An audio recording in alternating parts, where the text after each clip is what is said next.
5절과 6절입니다.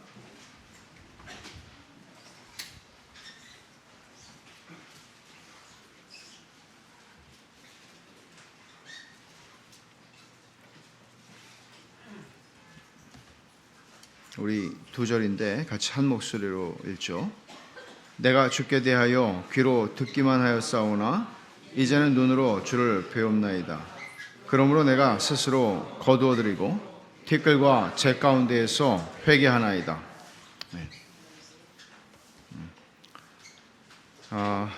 12번에 걸쳐서 오늘까지 고난의 풀무에서 연단되는 신앙이라고 하는 주제로 시리즈 설교를 했습니다. 이제 오늘 마치려고 그러는데 너무 이제 고난에 대해서만 얘기를 하니까 좀 고통스럽죠. 근데 고난은 사실 거의 우리 인생의 일상과 같은 것이라고 생각이 됩니다. 여러분들은 이 시리즈를 통해서 성경이 가르치는 고난에 대해서 좀 정리가 되셨습니까? 그리고 고난이 얼마나 하나님께서 당신의 자녀들에게 주시는 영광스러운 하나님의 그 손길인가 하는 것을 보셨는지 모르겠어요. 오늘 이 말씀을 우리가 참고하면서 오늘 제목을 한번 보세요. 믿음이 무너질 때 세워지는 믿음. 감이 잡히세요? 무슨 소리를 하려고 그러는 것인지. 그런 경험을 해보셨어요? 믿음이 무너지는 경험. 너무나 내 삶의 조건과 환경들이 감당이 안 돼서 하나님이 살아계시면 이러실 수는 없는데, 하나님이 이렇게 내 기도를 응답하지 않으실 수는 없는 건데, 내가 이렇게 기도를 했건만, 그리고 내가 하나님한테 뭘 잘못했다고 이러면서 우리가 기존에 가지고 있던 우리의 신앙이 근본적으로 뿌리채 뽑혀나가는 것 같은 경험. 조금만 진지하게 우리의 삶을 대면하면 우리는 그런 걸 얼마나 강하게 느꼈느냐, 얼마나 적게 느꼈느냐와 상관없이 그런 느낌들을 가질 수 있습니다. 그럴 때 하나님께서는 과연 무엇을 하시는 것인가? 제가 질문을 하나 드릴게요. 하나님이 여러분들에게는 익숙한 분이세요?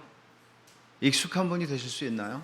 결혼을 하면 처음에는 좀 생소라기보다는 새롭죠. 그런데 결혼하고 1년이 지났는데도 여전히 새로운 사람은 뭐라고 그래야 되나요? 그거는 좀 이상한 거죠. 익숙해지기 때문에 그래요. 덜 사랑하기 때문이라기보다는 익숙해지기 때문에 그래요. 근데 어떤 사물이든지 사람이든지 시간이 지나면 다 익숙해져요. 새 집에 들어와서 너무 좋다. 근데 1년 후에도 막 계속해서 막 냄새가 너무 좋아. 물론 냄새는 그 냄새를 향기 나는 무슨 나무로 지나 그럴 수 있겠죠. 근데 뭐든지 익숙해져서 그 좋은 것도 며칠 가요. 그 좋은 것의 가치가 상실되거나 감소되기 때문이 아니라 익숙해지게 되면 우리가 그거를 별로 못 느끼고 살아가는 거예요. 소중한 걸 모르는 것이죠. 근데 제가 드리는 질문은 하나님도 그럴 수 있나 하는 것입니다. 이제는 예수를 70년 믿으니까 이제 새로울 게 하나도 없어. 이럴 수 있는가? 아니면 나는 예수 믿은 지 5년도 안 됐는데 어떻게 벌써 다 한 것 같고 더 알아야 되겠다는 생각도 없고 그냥 무덤덤하고 그렇지는 않습니까? 만약에 하나님이 우리가 경험하고 있는 어떤 사람이나 또는 사물처럼 시간이 흘러가면서 익숙해지는 분이라면 제 생각에 그분은 하나님이 아니실 겁니다. 그리고 더 이상 그냥 익숙해지게 되면은 우리가 거의 하나님이 되었던가. 왜냐하면 우리는 너무 그 인간 지성과 이 인간의 이성의 능력을 너무나 과대평가하는 경향이 있어요. 그래서 하나님도 우리가 어느 정도 가늠할 수 있다는 착각을 해요. 하나님이 인간에 의해서 가늠될 수 있고, 인간에 의해서 파악될 수 있고, 인간에 의해서 어느 정도 이제는 하나님을 알겠어 라고 말할 수 있는 분이라면 그는 하나님이 아니십니다.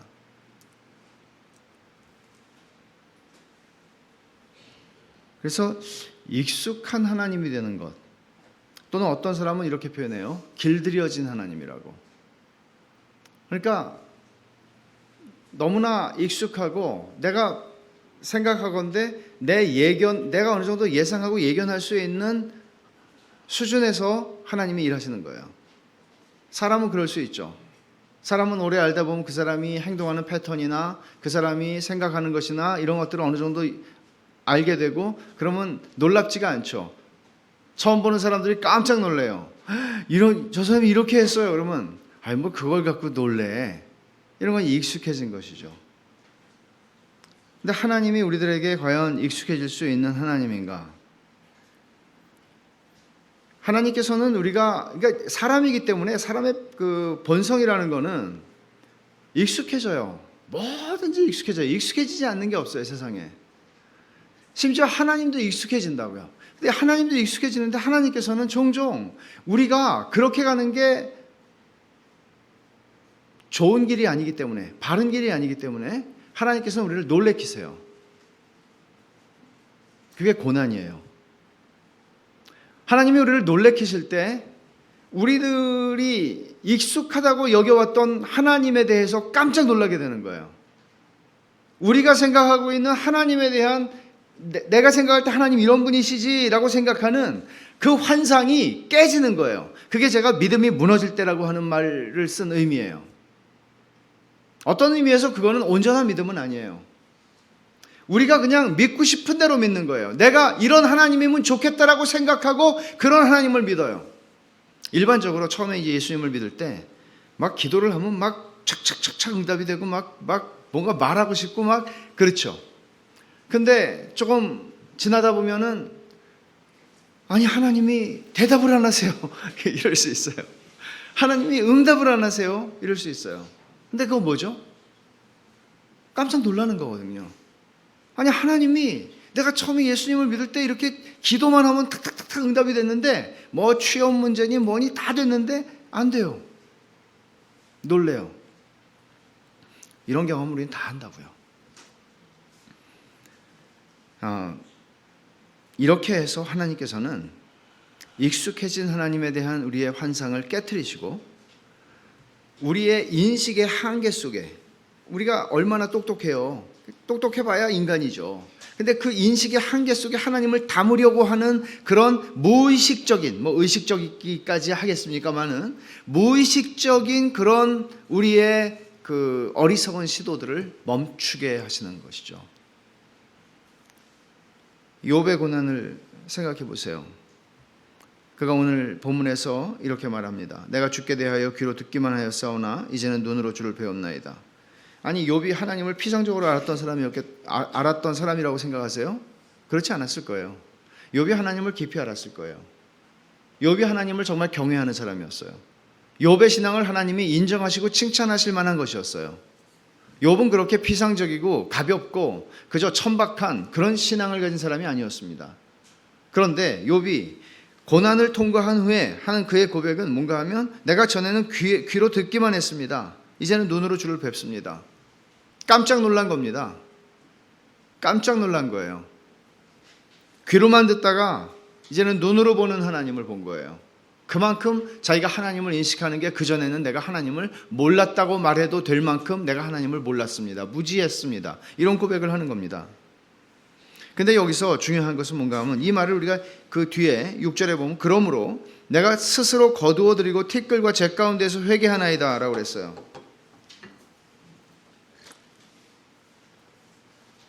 이 말을 잘 이해를 할 필요가 있어요. 욥기를 조금 읽어보신 분들은 이렇게 생각할 수 있어요.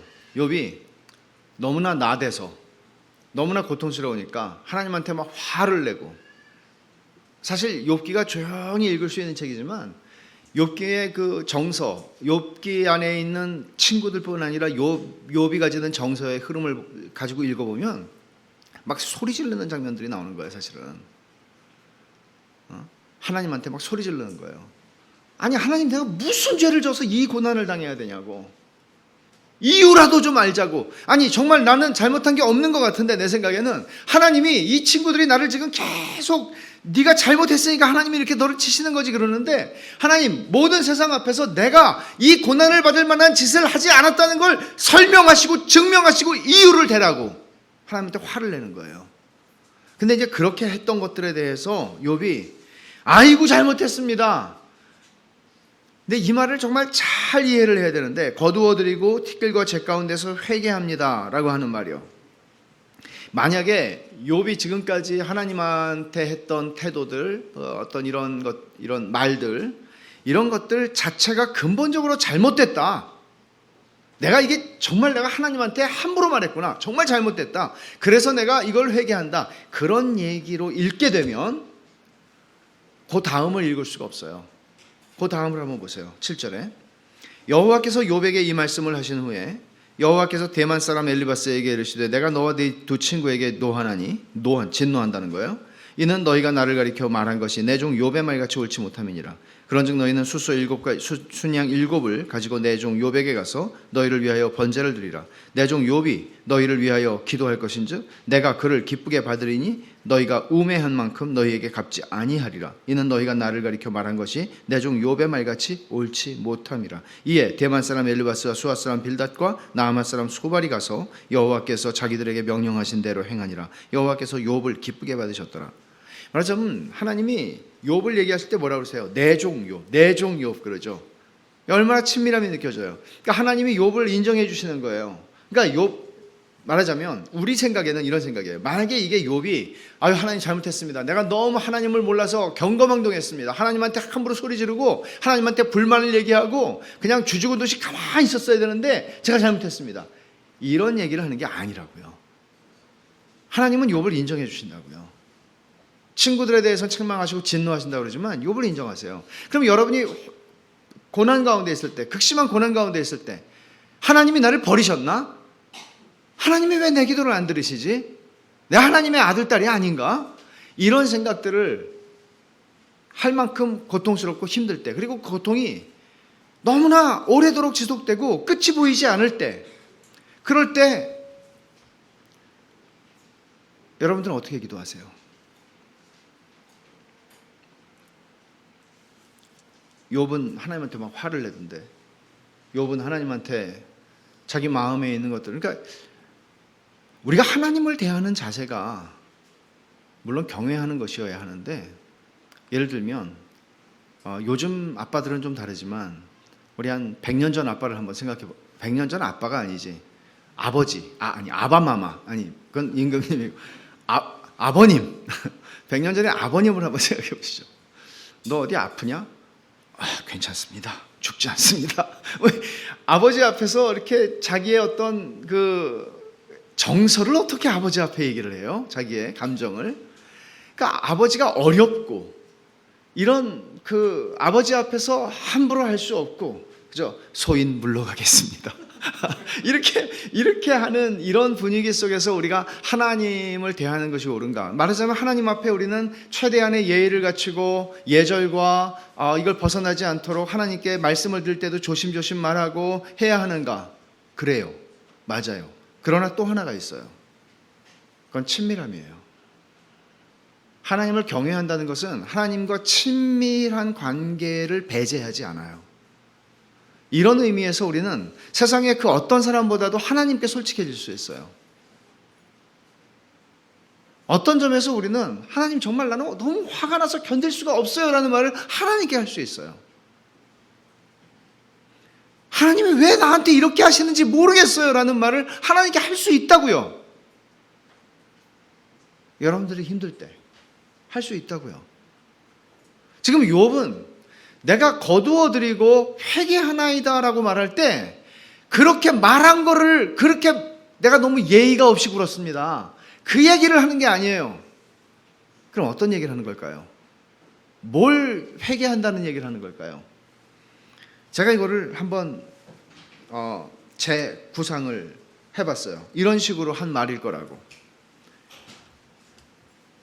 하나님, 저는 지금까지 제가 고난을 받을 만한 잘못을 하지 않았고 떳떳하다고 생각했기 때문에 하나님께서 이유를 알 수 없는 이 고난을 저에게 주시는 것, 이것에 대해서 저는 하나님께 명명백백하게 사람들 앞에서 내가 옳다는 것을 증명해 주시고 이 고난의 이유가 뭔지를 설명해 줄 것을 하나님께 요구했고, 하나님은 저에게 그렇게 설명해 주셔야만 한다고 생각했습니다. 그런데 저는 이제 그런 주장과 하나님에 대한 요구를 거두어 드립니다. 이제 하나님을 뵙고 나니 제가 하나님께 그런 설명을 요구할 수 있는 존재가 아니라는 사실을 깨닫습니다. 하나님은 제게 설명해 주셔야 할 의무가 없으시고 저는 그런 걸 요구할 권리가 없다는 것을 하나님을 뵙고 나니 알겠습니다. 저는 하나님이 제게 설명해 주시고 제가 이 고난의 이유를 알아야만 하나님을 섬길 수 있다고 생각을 했습니다. 근데 지금 하나님을 뵙고 나니 하나님은 하나님이시기 때문에 우리의 모든 신뢰와 사랑과 절대적인 순종을 받으시기에 합당하시다는 사실을 이제는 알겠습니다. 하나님이 나한테 설명해 주시고 납득시켜 주시지 않으면 나는 하나님 따라갈 수가 없다라고 생각을 한 거죠. 그런 태도가 욥에게 들어왔던 거죠. 설명이 듣고 싶었던 거죠. 근데 하나님 설명해 주셔야 내가 따라갈 거 아닙니까? 우리는 종종 직장에서도 좋은 리더들은, 어디서나 좋은 리더들은 설명해 주고 납득을 시키고 리더가 가지고 있는 생각이나 꿈이 내 안에 들어올 수 있도록 해주고 나를 데리고 가는 사람이죠. 훌륭한 리더들은 되게 그래요. 그래서 우리는 이렇게 생각을 해요. 아니, 설명을 해줘야 내가 따라갈 거 아니냐고. 근데 하나님은 그저 훌륭한 리더의 수준인가요? 하나님이 우리에게 납득시켜 주셔야만 할 이유가 있고 그런 의무가 있으시고 우리는 그것을 들어야만 하겠다고 하나님께 요구할 권리가 있고, 하나님이 그렇게 우리의 요구를 들어주셔서 내게 설명해 주실 때 나는 하나님을 사랑하고 섬기고 믿고 따라가는 것입니까? 신앙은 그런 것입니까? 욥은 적어도 무의식적으로는 그런 생각, 의식적으로는 우리는 그렇게 생각하지 않습니다. 의식적으로 그렇게 생각하는 것은 하나님을 귀로도 못 들은 거예요. 의식적으로가 아니고 무의식적으로 우리는 그렇게 생각해요. 근데 욥이 이 고난을 겪고 나서, 그러니까 고난 속에서 무의식적으로 자기가 생각했던 게 튀어나오는 거예요. 고난 속에서. 힘들면 나와요. 힘들면 나와요. 그러면서 자기도 깜짝 놀라요. 아니, 내가 이런 말을, 내가 이런 생각을 하나? 자기도 깜짝 놀라요. 욥이 회개하는 것은 하나님을 내 마음, 내 뜻대로 조정하고 싶어 했던 태도를 회개하는 거예요. 익숙해지고 길들여진 하나님이기를 원하는 거예요. 우리는 하나님이 나를 놀래키기를 원치 않아요. 내가 아는 그만큼의 영역에서, 그리고 내가 아는 것에는 뭐가 섞여 있는지 아세요? 내가 바라는 게 섞여 있어요. 하나님이 이런 하나님이면 좋겠어요. 근데 하나님은 그게 길들여지는 하나님이에요. 하나님은 내가 원하는 대로 그 모습으로 우리에게 언제나 나타나시지 않아요. 그게 고난이에요. 그럴 때가.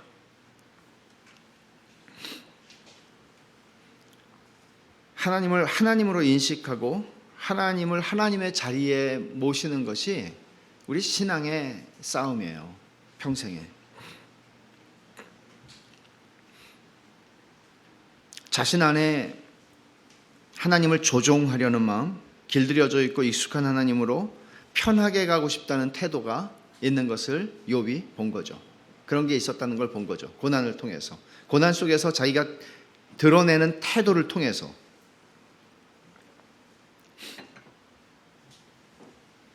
그리고 욥에게 주신 고난을 통해서 하나님은 당신은 그런 하나님이 아니라는 것을 보여주신 거예요. 실제로 욥기 마지막 부분을 세심히 읽어보면 하나님이 앞에서 욥이 던진 많은 질문들이 있죠. 하나님 왜 이렇게 하냐고, 하나님 무슨, 대답을 안 하세요. 하나님이 정작 나타나셨는데 욥이 물었던 질문에 대답을 안 하세요. 설명을 안 하세요. 근데 놀라운 건 욥은 더 이상 묻지를 않아요. 왜 그렇죠? 욥이 바뀐 거죠. 욥이 바뀐 거죠. 고난을 통해서 귀로만 들었었는데 눈으로 하나님을 배웁자 욥이 바뀐 거예요. 뭐예요? 하나님이 답이에요. 하나님 자신이 답인 거예요. 이게 신자들이 세상을, 이게 예를 들어서 하나님이 답이다. 우리가 다 이 명제를 긍정할 수도 있어요. 받아들일 수 있어요. 그러나 인생을 통해서 우리는 이걸 배워요. 시간이 걸린다고요. 시간 속에서 이게 그런 말이구나 하는 것을 배워요. 하나님이 답이다. 이게 기독교예요. 예를 들어서 어떤 스님이, 유명한 분이 있죠. 팟캐스트의 최강자 있어요. 찾아보진 마세요. 찾아보실 필요는 없어요. 설교 잘 들으세요. 인생사에 대해서 정말 세상적인 지혜, 종교적 지혜일 수도 있고 세상적인 지혜로 잘 설명하는 것 같아요. 인생에 있는 많은 문제들에 대해서. 무슨 문제, 무엇이든 물어보세요 코너죠, 말하자면. 근데 때로는 기독교는 그런 식의 대답을 주지 않아요. 때로는 우리는 신비의 영역 속에, 제가 전에 이사야 50장 가지고 설교할 때 그런 말씀했죠. 칠흑 같은 어둠 속으로 걸어 들어가는 거예요. 믿음이라는 것은. 정답을 알고 하나님이 요때는 이렇게 하고 저때는 저렇게 해, 요령을 가르쳐 주시고, 그래서 우리는 이렇게 저렇게 행동하고 한 발 한 발 걸어가는 것, 그런 것이 아니라 때로는 앞길이 캄캄하고 아무것도 모르겠는데 믿을 거는 뭐밖에 없어요? 하나님. 그냥 걸어가 그러는 거예요. 하나님이 답인 거예요, 사실. 이게 기독교예요. 물론 성경이 말하는 기독교 신앙은 아무것도 묻지 말고 질문하지 말고 알려고도 하지 말고 무조건 믿어, 그렇지 않아요. 성경은 정말 설명으로 가득한 책이에요. 그리고 설교를 하는 것도 설명이에요. 설명이 들어가 있어요. 제가 중요하게 생각하는 게 그거예요. 설교가 뭐냐? 그럴 때 하나님 말씀을 전하는 것인데 그것은 하나님의 당신 자신에 대한 설명이거든요. 하나님은, 예수님이 이 땅에 오셨을 때 요한복음에서는 이렇게 설명하죠. 태초에 말씀이 계시니라. 누구예요? 예수님이에요. 예수님은 하나님을 설명하시는 말씀이에요. 말이 없다면 어떻게 우리는 의사소통하고, 말이 없다면 어떻게 설교가 가능하고, 말이 없다면 어떻게 하나님이 우리에게 성경을 주시겠습니까? 말은 의사소통을 하는 수단이잖아요. 하나님 말씀하시는 하나님이에요. 설명하세요. 그러나 우리의 이성에 완전히 납득할 만큼 설명을 주시지 않는 경우가 많아요. 그러니까 이런 거죠. 착각하지 말아야 하는 것은 내가 하나님을 내 이성으로 파악할 수 있다는 착각을 하지 말아야 돼요. 그게 고난을 통해서, 그리고 욥기를 통해서, 그리고 성경 전체를 통해서 하나님 주시는 말씀이에요. 욥기를 통해서 하나님이 주시는 말씀, 욥기가 쉬운 성경이 아니에요. 쉽지도 않지만 읽기가 어려워요. 그 말이 그 말 같아서. 근데 욥기를 통해서 하나님 주시는 말씀이 무엇인가? 많죠. 많은데 오늘 우리가 이 본문을 가지고 좀 여러분과 고난이라고 하는 주제를 가지고 나누고 싶은 말씀 뭔가 하면, 우리 이런 생각을 가진단 말이에요. 하나님은 이렇게 하셔야 해. 하나님이 선하시다면 이렇게 하실 수는 없어. 하는 이런 생각과 태도들이 우리한테 많아요. 그럼 말도 할 때가 있죠. 하나님이 왜 이렇게 하시는 거야? 하나님이 선하신데 왜 이런 일이 일어나? 이런 얘기들을 한단 말이에요. 그래서 내가 생각하는 것과 다른 방식으로 하나님이 일하시거나 내가 생각하는 것과 다른 방식으로 뭔가가 일어나게 되면 우리는 동의할 수 없고 인정할 수 없고, 그래서 선하신 하나님이 이럴 수 있어? 하나님이 나한테 이러실 수 있어? 이런 식으로 얘기를 한다고요. 근데 이게 고난 속에서 욥이 드러냈던 태도이고 표현들이에요. 근데 이런 개념들, 이런 태도들, 하나님이 이렇게 행하셔야 하고 이런 하나님이셔야 한다는 우리의 생각들, 익숙해진 것이죠. 이런 생각의 틀에 하나님을 집어넣고 싶어하는 생각들, 그런 수준에서 여러분이 하나님이 계시구나, 하나님은 선하시구나, 하나님은 의로우시구나를 확인하시게 된다면 여러분은 참되신 하나님께로 나아갈 수가 없습니다. 여러분이 가지고 있는 개념, 하나님에 대한 개념 안에 하나님을 가두어 두려고 생각을 한다면 여러분들은 하나님을 섬길 수가 없습니다. 세상에 사람도 내 생각에 가둘 수 있는 사람은 없어요. 사람도, 개도 그래요. 갑자기 갑자기 왕 그래요. 그러면 얘가 미쳤나? 광견병에 들렸나? 개도 우리 마음대로 안 돼요. 근데 어떻게 여러분 하나님을 우리의 생각 속에 가둘 수 있다고 생각해요? 말도 안 되는 것이죠. 그래서 고난이라는 것은 이런 의미에서 굉장히 중요한 역할을 해요. 고난의 경험이 욥처럼 하나님은 하나님이시기 때문에 나는 하나님을 섬기고 경외하고 순종해야 되겠습니다, 이렇게 말하게 가는 거예요. 이런 자리로 옮기는 거예요. 그러니까 우리는 질문하고 설명해 주세요. 이게 뭐예요? 왜 하나님 이렇게 해요? 마음에 들지 않아요. 항상 그런 식으로 마치 하나님과 내가 함께 대화할 수 있는 수준의 상대인 양 우리는 생각하지만, 우리는 이런 고난 속에서 고난이 오면 여러분 뭘 느끼세요? 무력함을 느끼잖아요. 정말 그렇게 내가 똑똑하고 내가 다 잘해왔는데 고난이 오면 속수무책. 내가 아무것도 할 수 없는 게 고난이에요.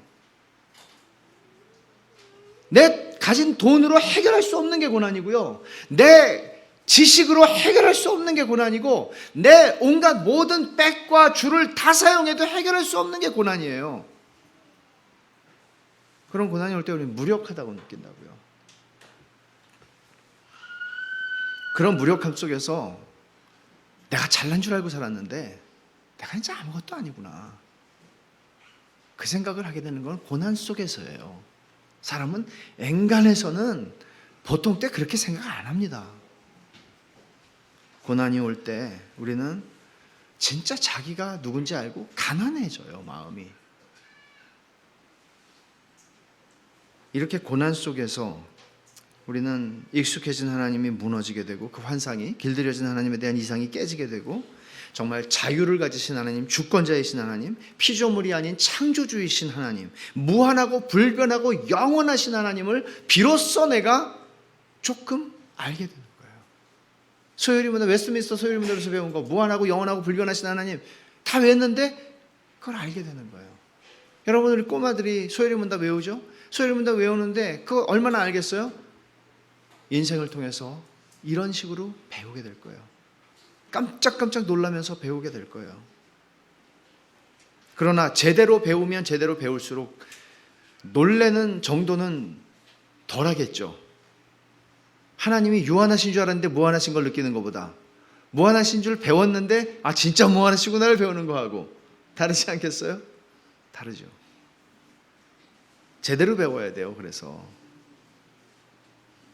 이렇게 고난 속에서 내 예상과 기대가 다 깨질 때 우리 믿음도 무너지는 위기를 경험하게 되는 거죠. 이 믿음이 무너지는 거예요. 하나님 그만 믿어야 될까 보다, 내가 하나님 이런 줄 알았는데 완전히 실망이네, 이런 식이에요.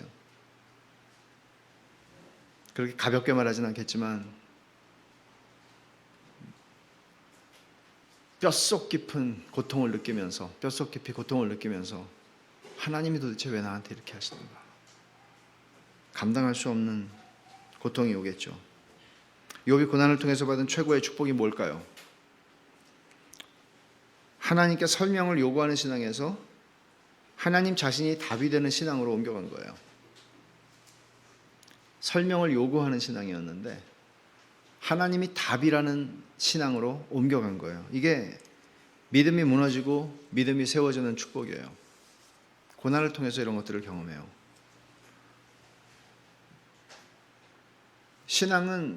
고난은 우리의 신앙을 연단해요. 근데 그것뿐만 아니라 신앙은 우리의 믿음을 증명해요. 그것은 하나님이 우리의 믿음이 어느 정도인지를 몰라서 우리의 믿음을 알고 싶어서 증명하시는 것이 아니라 우리 자신들에게 알게 하시는 증명이에요. 아브라함한테 이삭을 번제로 바치라고 했을 때 아브라함은 즉각적으로 순종을 했고 3일길을 걸어서 갔고 이삭을 이제 묶어놓고 이제 번제로 드리기 위해서 먼저 칼을 들어서 죽이려고 하는데 자기가 사랑하는 독자 아들을 하나님께서 당신의 사자를 통해서 막으십니다. 그리고 말씀하시죠. 창세기 22장 12절에 내가 내 아들 독자까지도 내게 아끼지 아니하였으니 내가 이제야 내가 하나님을 경외하는 줄 아노라. 하나님이 이제 알았어. 난 몰랐는데 이제 알았어. 그런 얘기가 아니에요. 사실은 이런 얘기를 제대로 이해하려면 이게 뭔가 하면 아브라함을 지금까지 수십 년 동안 하나님이 75살에 부르셔서 여기까지 믿음의 여정을 걸어오게 하셨어요. 근데 아브라함은 그렇게 살아가요. 근데 하나님이 아브라함아, 내가 너를 믿음의 여정으로 인도해서 데리고 온 이 여정이 어디까지 왔는지 한번 확인해 볼까? 넌 네가 가진 믿음이 얼만큼인지 알고 있니? 그리고 확인시켜 주시는 거예요. 그리고 아브라함이 놀래요. 근데 그 놀라는 게 뭐예요? 그게 내가 생각하는 것을 벗어날 때 나는 하나님이 나한테 독자를, 그것도 하나님이 약속하신 이 아들을 죽여서 바치라고 할 줄은 정말 몰랐어. 일반인이 아니고 보통 사람 같으면 다 그렇게 얘기하겠죠. 하나님이 명령을 해도 어떻게 이런 명령을 하죠? 근데 아브라함은 이게 사탄이 한 명령인지 하나님이 한 명령인지 분명히 알았기 때문에 거부할 수 없었던 거예요. 그리고 하나님이 하셨기 때문에 한 거예요. 이유를 묻지 않고 말도 안 된다고 말하지 않고 하나님이니까 그 말을 하신 분이 하나님인 걸 확인했기 때문에 그는 간 거예요. 그리고 하나님이 이제 알았다고 얘기할 때 아브라함은 이게 내가 너를 지난 수십 년 동안 적어도 한 40년 됐겠죠? 이삭이 한 15살 됐다고 치면 한 40년 동안 내가 너를 인도한 이 믿음의 여정 속에서 너의 믿음을 여기까지 내가 만들어놨어. 이런 거죠. 깜짝 놀라는 거예요. 여러분 다 들어보셨을 법한, 저도 아마 한 번은 얘기했을 법한 호레이쇼 스패포드의 그 이야기를 알고 계실 거예요. 무디 20세기 말에 최고의 복음 전도자였던 설교자였던 무디. 그 무디의 아주 가까운 사람이었고 무디를 후원하던 변호사였고 사업가였던 사람입니다. 1871년에 유명한 그 시카고의 큰 화재가 일어나서 아주 정말 도시가 불타버리는 것 같은 그 화재 속에서 자기의 재산을 다 잃어버렸습니다. 거의 다 잃어버렸습니다. 그리고 2년이 지나서 아내와 4딸을 영국으로 가는 여객선에 태웠습니다. 무디의 집회에 참석하게 하기 위해서. 자기는 일 좀 마치고 따라가겠다고 그랬습니다. 배가 이 여객선이 철갑선하고 대서양에서 부딪히면서 뭐 몇 분 걸리지 않았다고 그래요. 몇 분 걸리지 않아서 그 거대한 배가 가라앉았고 대부분의 사람들이 다 죽었습니다. 그리고 아내가 영국에 이제 구조돼서 아내가 영국에 가서 전보를 치죠. Saved alone. 나 혼자 살았다고. 나 혼자 구조됐다고. 딸들이 다 죽었습니다. 어린아이들이. 시리에 빠진 아내를 위로하고 또 데리고 오기 위해서 호레이쇼 스패포드가 배를 타고 다시 갑니다. 지나가는데 자기 아이들이 죽은 그 사고가 났던 그 해역을 지나갈 때 부르짖었다 그러죠. 고통 속에서 하나님이 왜 이렇게 하시는가? 당연하지 않습니까? 그렇게 하나님께 고통스럽게 부르짖고 기도하는 가운데 갑자기 하나님께서 자기 마음속에 큰 평안을 주셨다는 거죠. 감당할 수 없는 평안이죠. 설명할 수 없는 평안함이죠. 그리고는 시를 써내려가기 시작했습니다. 바로 자기의 딸들이 빠져 죽은 그 해역에서 그 찬송이 내 평생에 가는 길 순탄하여 늘 잔잔한 강 같든지 큰 풍파로 무섭고 어렵든지 나의 영혼은 늘 편하다. 내 영혼 평안해. 내 영혼 평안해. 이걸 어떻게 이해할 수 있을까요? 하나님이 답을 주신 게 아니에요. 하나님 왜 데려가셨어요? 내가 하나님을 뭐 억지로 섬겼어요? 내가 위선자입니까? 지금까지 하나님을 섬긴다고 여기까지 살아왔는데 하나님 왜 이렇게 하셨어요?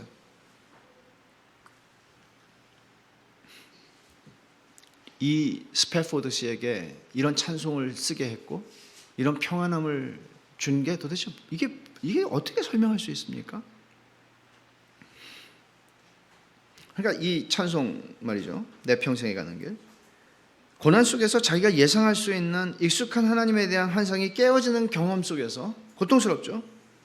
하나님이 나한테 다른 집에는 그런 일이 있을 수 있을지는 몰라도 우리 집에 일어날 수는 없는 거예요. 이거는 하나님이 나한테 이렇게 하실 수는 없는 거예요. 그런 거죠.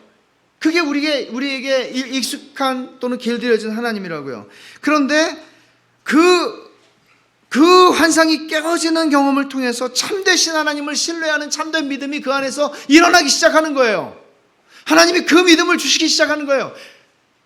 호레이쇼, 믿음이라는 거는 네가 지금까지 생각해왔던 것보다는 훨씬 깊고 훨씬 넓고 훨씬 광대한 거야. 나는 너를 거기로 데려가기를 원해. 하나님께서는 설명할 수 없는 평안함을 그 믿음으로 말미암아 주셨고 확신을 주시는 것이죠. 제가 이제 고난 속에 있는 사람이 어떻게 위로를 받을 수 있는지 실제적인 말씀을 한 가지 나누려고 합니다. 이제 고난의 시리즈를 마치니까 뭐 몇 년 후에 또 할지도 몰라요. 또 근데 고난이 우리 삶에 많거든요. 근데 고난 속에 있는 사람은 위로를 원하죠. 위로를 원해요. 근데 여러분 다 경험해 보셨겠지만 고난이 깊은 사람을 위로하는 게 되게 힘들어요. 쉽지 않아요. 그 고난 속에 내가 같이 있어주는 자리로 내가 그 고난을 같이 짊어진다고 해도 쉽지 않은 일이에요.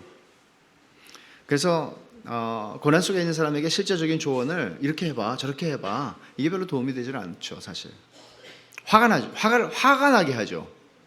그런 조언을 주면. 근데 그러기 때문에 이런 이유 때문에 제가 여러분들에게 고난 속에서 우리가 어떻게 해야 되지 하는 그 실제적인 조언을 여러분에게 드리는 것은 뭔가 하면 교리가 중요하다는 거예요. 교리가 왜 중요할까요? 고난받는데 교리가 무슨 소용이 있을까요? 전 때때로 이런 느낌을 가져요. 고난 속에서 힘들어할 때에 이분이 조금만 더 하나님의 말씀의 교리를 바르게 배웠더라면 이거를 더 쉽게 갈 수 있을, 그러니까 이만큼 힘들진 않을 것 같다. 하나님을 좀 더 잘 알면. 고난 속에서 사람들이 자책하기 쉽고 자기 죄에 대해서 벌 받는다고 생각하기 쉽잖아요. 제가 두 주나 얘기했던 콩고 선교사였던 헬렌 라즈비어도 그런 생각했잖아요. 하나님 날 버리신 게 아닌가? 근데 이제 이런 생각들, 5만 가지 생각들, 질문들이 막 터져 나온다고요. 고난 속에서. 욥도 그랬죠. 근데 욥의 친구들은 또 하나같이 욥한테 네가 잘못했으니까 하나님이 벌 주시는 거야 그러지 않아요? 그러니까 사람들은 그렇게 봐요. 여러분, 고난을 받는 사람이 여러분 주변에 있거든. 우리 교회 안에 어떤 분이 두드러지게 어떤 정말 고난 가운데 있다면 여러분 그분에 대해서 뭔가 있구나 그런 생각 하시면 안 돼요. 그거 참 잘못된 생각이에요. 그건 하나님이, 그럴 수도 있고 아닐 수도 있다는 얘기죠. 그건 하나님이 하셔야 되는 거예요. 여러분이 고난에 대해서 이렇게 배우시고 그렇게 하시면 안 돼요. 교리가 중요한 이유가 여기에 있습니다. 교리를 바르게 배워야, 우리들은 하나님 말씀을 바르게 배워야, 제가 지금 교리라고 말하는 것은 하나님 말씀하고 조금도 다르지 않습니다. 체계적으로 하나님 말씀을 배우는 거예요. 그래야 우리는 올바른 태도로 대처하게 됩니다. 그리스도의 십자가, 구속의 교리가 우리에게 가르쳐주는 게 뭐예요? 예수님께서 다 이루었다고 그랬어요. 그건 예수님께서 내가 받을 죄에 대한 모든 형벌과 저주를 다 받으셨다는 얘기예요. 나에게 남겨두신 게 조금도 없다는 얘기예요. 그러면 우리가 고난이 올 때 하나님이 내가 옛날에 죄진 것 때문에 벌하시나? 그런 생각으로 가는 것이 잘못이라는 것을 알게 되고 그 생각을 내려놓게 돼요. 이거는 마귀가 나를 더 낙심케 하려고 주는 생각이구나. 내려놓게 돼요. 분별을 할 수 있다고요. 우리 생각 속에 생각이 얼마나 많이 빨리 돌아가요. 그 중에서 어떤 게 하나님의 생각인지를 딱 그거를 잡을 수 있겠어요? 어렵다고요. 하나님의 말씀이 여러분에 풍성하고 여러분들이 하나님의 말씀을 교리를 통해서 잘 배운다면 여러분들은 훨씬 더 그것을 잘 분별할 수 있게 되는 것입니다. 십자가와 구속의 교리를 제대로 안다면 우리는 그렇게 이 고난 속에서 하나님이 나를 벌하시는구나, 나를 버리셨구나, 그런 느낌이 들어요. 드는 건 어쩔 수가 없어요. 그러나 그 느낌을 내려놓을 수가 있다고요. 아, 이건 틀린 거구나. 깊은 고통 속에서 십자가에 나타난 하나님의 사랑을 묵상하는 게 얼마나 중요합니까? 십자가에 나타난 하나님의 사랑의 교리를 아는 게 얼마나 중요합니까? 사랑이라는 것은 그저 내가 사탕을 달라고 할 때 사탕을 10개 던져주는 게 사랑입니까? 성경이 하나님의 사랑을 그렇게 말합니까? 하나님께서는 내가 취업을 시켜달라고 할 때 취업시켜주고, 내가 병 고쳐달라고 할 때 병 고쳐주고, 내가 좀 돈이 필요할 때 돈을 주고, 하나님은 이런 방식으로 하나님은 당신의 사랑을 우리에게 입증하고 증명하십니까? 성경은 그렇게 말하지 않습니다. 로마서 8장 32절에 자기 아들을 아끼지 아니하시고 우리 모든 사람을 위하여 내주신 이가 어찌 그 아들과 함께 모든 것을 우리에게 주시지 않겠느냐. 자기의 독생자를 주심으로써 우리를 사랑하신 것을 증명하셨다고 말합니다. 그러니 우리는 어떤 속에서도 당신의 아들을 십자가의 고난 속에 집어넣으신 하나님이 그 방식으로 당신의 아들을 사랑하셨고 우리들을 사랑하셨다는 것을 알면 우리는 어떤 고난 속에서도 하나님이 나를 버리셨다든지, 하나님이 나를 덜 사랑하신다든지, 내게 관심을 기울이지 않는다든지 하는 생각들을 내려놓을 수 있을 것입니다. 부활의 교리는 어떻습니까? 초대교회가 300년 동안 고난과 박해 속에 있을 때 그들은 실제로 죽임을 당했습니다. 그들은 사자굴에 던져졌고, 그들은 원형 경기장 안에 사자의 밥이 되었고, 그럴 때 그들은 자신들의 죽음을 비웃는다는 말은 어울리지 않지만 비웃을 만큼 그들은 강했습니다.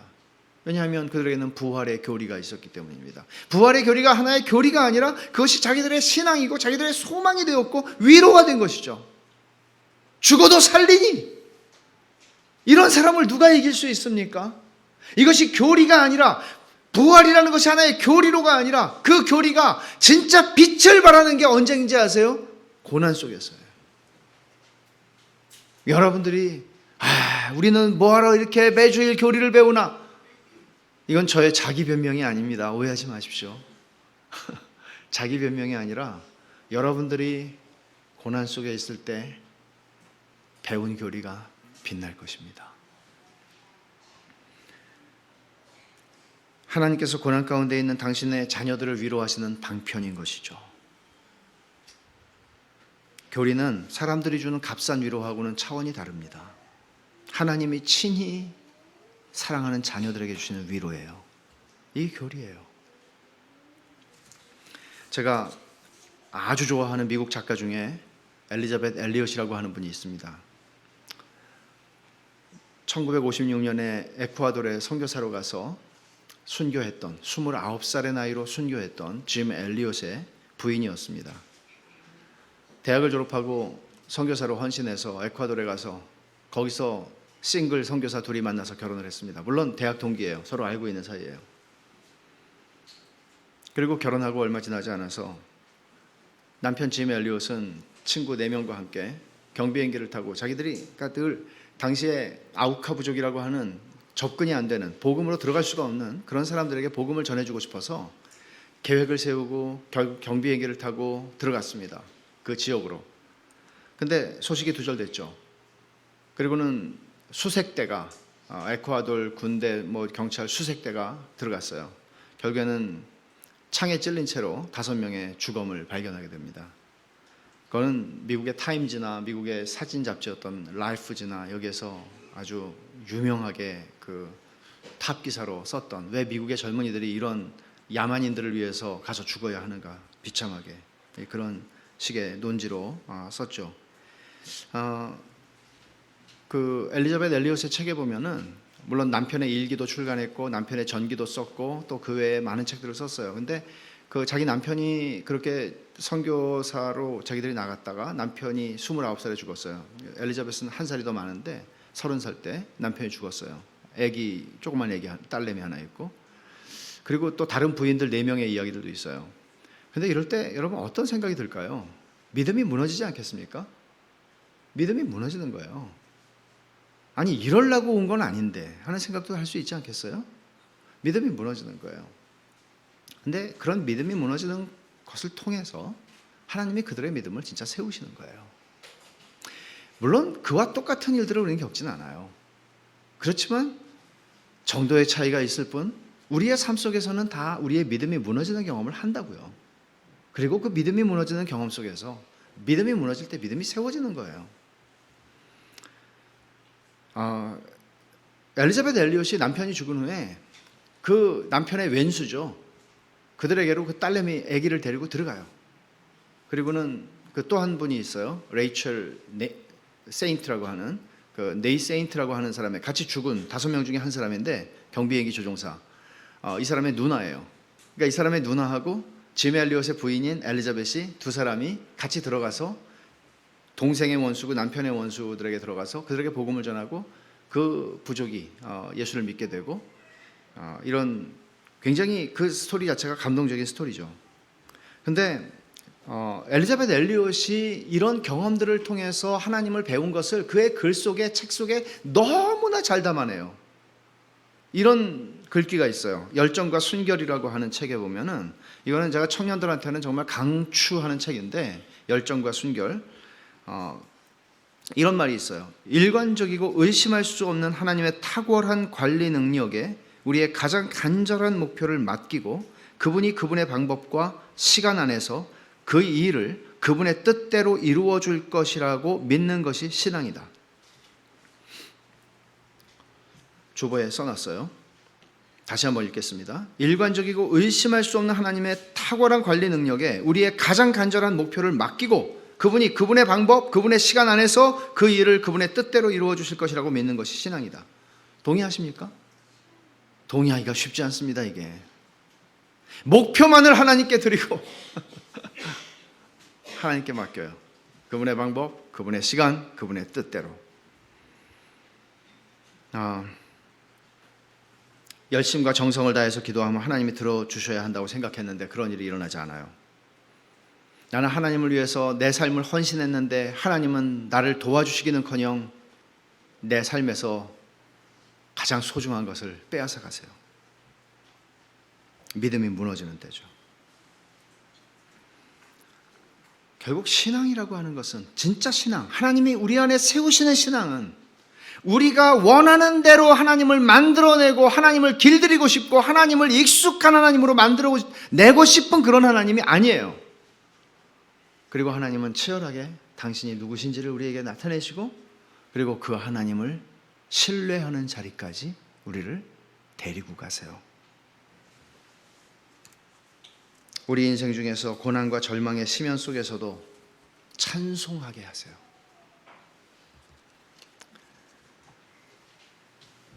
이런 하나님을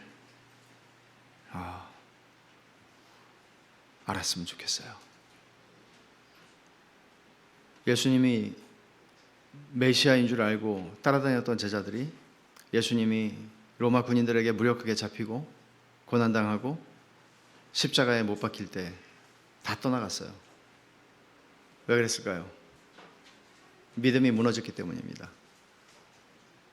자기들이 예수님을 생각했던 그 믿음이 무너졌기 때문입니다. 요한이 그 자리에 있었어요. 여자들과 함께. 요한과 여자들은 예수님이 운명하시기 전까지는 자기들의 믿음을 포기하지 않았을 거예요. 이 사람들은 믿음이 그래도 다 무너지지 않고 한 5% 3% 남아 있었기 때문에 거기까지 왔을 거예요.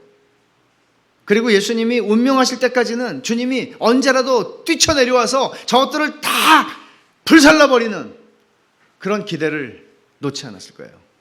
그런데 주님은 죽으셨어요.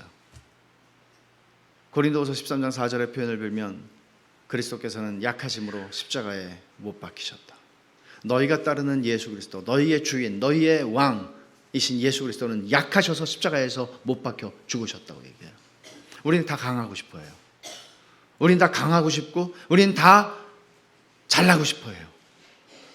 근데 우리의 주님은 약하심으로 십자가에 못 박혀 죽으셨어요. 그래서 3%, 1% 남아있는 요한의 그 믿음까지도 다 무너뜨리세요. 당신의 고난을 통해서 고난받으시는 그리스도를 통하여 무너뜨리세요. 그리고 진짜 믿음을 세워주세요. 여러분은 어떤 하나님을 믿으세요? 여러분이 생각하는 하나님은 인생의 모든 고통을 요리조리 미꾸라지처럼 피해갈 수 있게 하시는 기가 막힌 내비게이션이에요? 내 앞에 있는 구덩이와 내 앞에 있는 함정과 내 앞에 있는 오르막길들을 다 피할 수 있도록 편한 길로만 인도하는 그런 하나님이에요? 깨져요. 그게. 깨질 때 하나님이 나를 버렸다고 생각하시지 말고, 이걸 제가 가르쳐 드리는 이유는 깨질 때 올 것이 왔구나, 이렇게 생각하셔야 돼요. 올 것이 왔구나, 내가 정상이구나, 하나님이 날 정말 사랑하시는구나, 하나님이 진짜 이 하나님에 대한 내 환상을 무너뜨리고 진짜 믿음을 세우시려고 하는구나.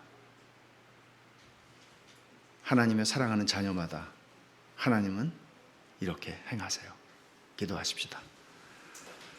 하나님 아버지, 감사합니다. 저희에게 주신 12주간에 걸쳐서 주신 고난에 관한 말씀을 저희가 깊이 생각하고 인생의 고난 속에서 저희의 믿음을 더욱더 견고하게 연단하시는 은혜를 누리게 하시고, 하나님의 말씀을 통하여 그 고난 속에서 견디고 위로를 받고 힘을 얻고, 결국에는 우리를 그 모든 고난에서 건지시고 눈물도 없고 애통함도 없고 슬픈 것도 없고 병든 것도 없는 하나님의 나라로 우리를 불러가시는 그 하나님의 은혜를 풍성히 누리게 하여 주옵소서. 예수님의 이름으로 기도하옵나이다. 아멘.